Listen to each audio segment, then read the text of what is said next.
Let's start off just when you put your book out, how did you expect people to respond to it?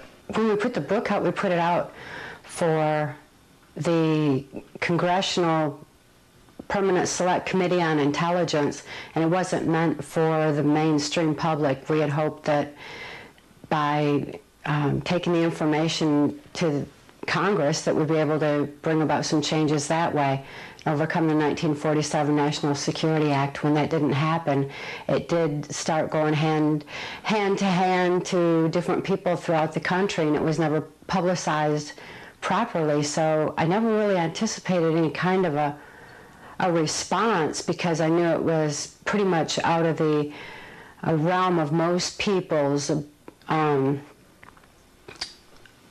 point of reference. A lot of people didn't have a point of reference for it, especially back in 1995. A lot more have a point of reference for it today.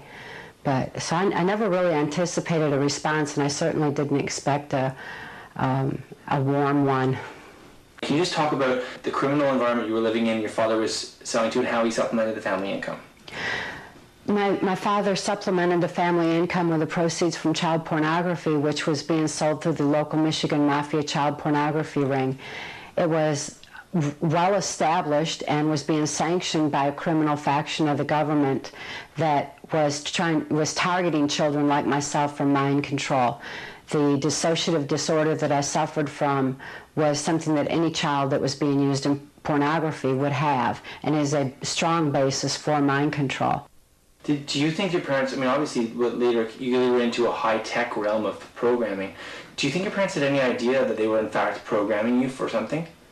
They did. When my father sold me into MK Ultra, he was aware on all levels of what it was about and exactly what it was for, what it would entail. And he would say, even way back then, he'd say things like, spies are made, not born. And so he knew that I would have to be made, and he'd been taught how to raise me in the project according to conditioning me with childhood themes and continuing abuse and taking me to certain places according to the instructions of the political people that were directing his actions. How did your life change once you became part of the program? Once I became part of the program, my free thought began eroding more and more at a pretty rapid rate through extreme traumas like occult trauma. Well, talk about, in your own way, how you interpret the clinical effect of trauma on the brain. When trauma occurs, the brain actually compartmentalizes the memory of the event so the rest of the mind can function normally. And since the dissociative disorder is defined as the mind's sane defense to trauma too horrible to comprehend, the occultism was certainly too horrible to comprehend, as was the incest and the sexual abuse. So it was actually creating more compartments in my mind, and the more compartments that were created, the less of me there was. And pretty soon I was just operating with no conscious awareness of what had happened before, what was going to happen, and I began living only in the moment and operating on a subconscious level, which left me highly suggestible to where I would do exactly what I was told to do rather than think to go do something on my own. Your dad had a 6th grade education. He wasn't incredibly intelligent. Was he able to control all these compartments? My father didn't have to control all the compartments in my brain. He would take me to Mackinac Island, Michigan, which is where the Michigan Governor's Mansion is located, and that was one area where I was subjected to a more high-tech level of mind manipulation, and where I eventually met who'd be my owner in MK Ultra Mind Control, U.S. Senator Robert C. Byrd. Once Senator Byrd became my owner, he directed my programming to be on a much more sophisticated level to U.S. military bases and NASA installations throughout the United States.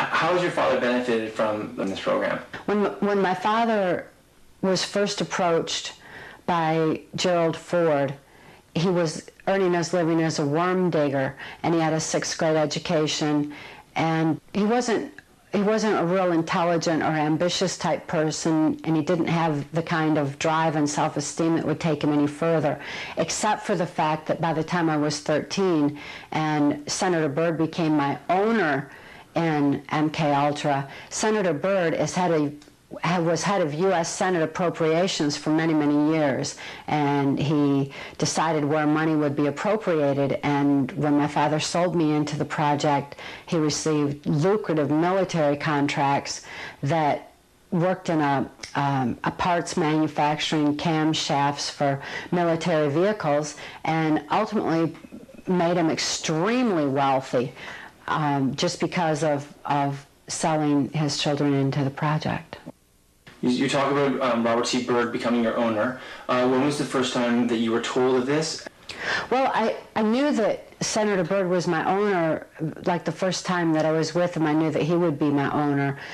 I didn't think of him so much as an owner, as someone who was directing my activities from that point. He would decide where I would be taken and when, who would be my handlers. Of course, my father was my handler until I became of legal age.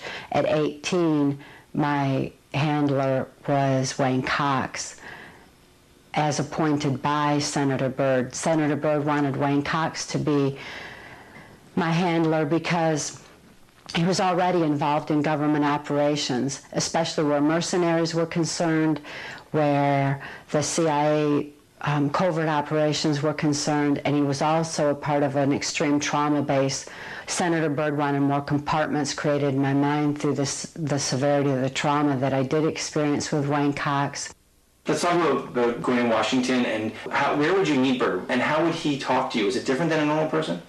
Well, Senator Byrd never talked to me like a friend or someone that he talked to me more like an object or a possession or a chess piece to be moved around in a game wherever he decided. An example of how I would get to Washington, D.C. would be that my next handler and final handler in MK Ultra Mind Control was Alex Houston. Alex Houston is a ventriloquist stage hypnotist in the country music industry. The country music industry provided a cover or a means of traveling to the various military and NASA installations and in and out of the Caribbean, across the United States, and into Washington, D.C. How was Houston's identity in the country music scene used to facilitate your role in the program? When Alex Houston would be booked into certain areas, they were always done according to the different operations that I would be used in and right close to the vicinity, so that I would be sure to be available for whatever operations or perversions I was going to be used in. For example, going into Washington, D.C., then I would be taken to the Smithsonian Institute and would stand in a strategic place where I was supposed to meet whoever my contact was that would escort me into the White House. So whether it be Park Service or Secret Service, somebody would come over and get me to take me into the White House. And I would stand at the Wizard of Oz, ruby slippers and the witch's hat.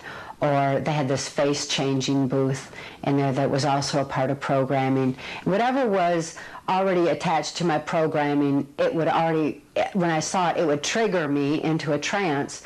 So I'd be standing there in trance when my contacts would come to take me into the White House. We'd go across the mall or the lawn, the park, whatever term you want to call it, over to the White House, go in the service entrance of the White House that was kind of around the side and said service entrance on it, meant serve us entranced to me. You write extensively about your visits to Reagan after being prosecuted by Byrd. Can you explain how that got started? Senator Byrd wanted to have a closer association with Ronald Reagan, so I was brought into a White House party, and I met Ronald Reagan while he was president, and I was to be used in different operations. So Ronald Reagan already knew that I would be used that way, but also knew that I had been used in pornography, which he was very much interested in, and was very interested in the use of pornography on a covert level where it would actually compromise certain government leaders. There's different tools they would use, obviously, when they're in mind control. What's one of the, I mean, there's obviously codes, keys, and triggers, but is there other forms of tools that are used commonly in mind control? Stun guns were the most commonly used form of trauma for mind control, and it was a tool that could be used outside of the major programming centers to drop me, to transport me into different places, to compartmentalize memory.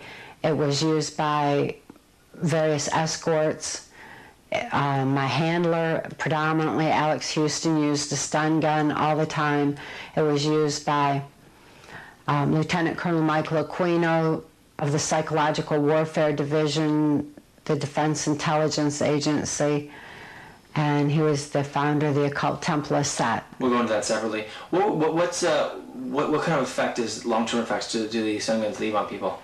The stun guns result in a weakening of the skin where they hit, and it creates either moles eventually will rise up from it, or there will be little white holes that never really tan, and there's red spots that come from it. If you were walking down the street or looking at seeing porn magazines, would you be able to identify people who had prod marks?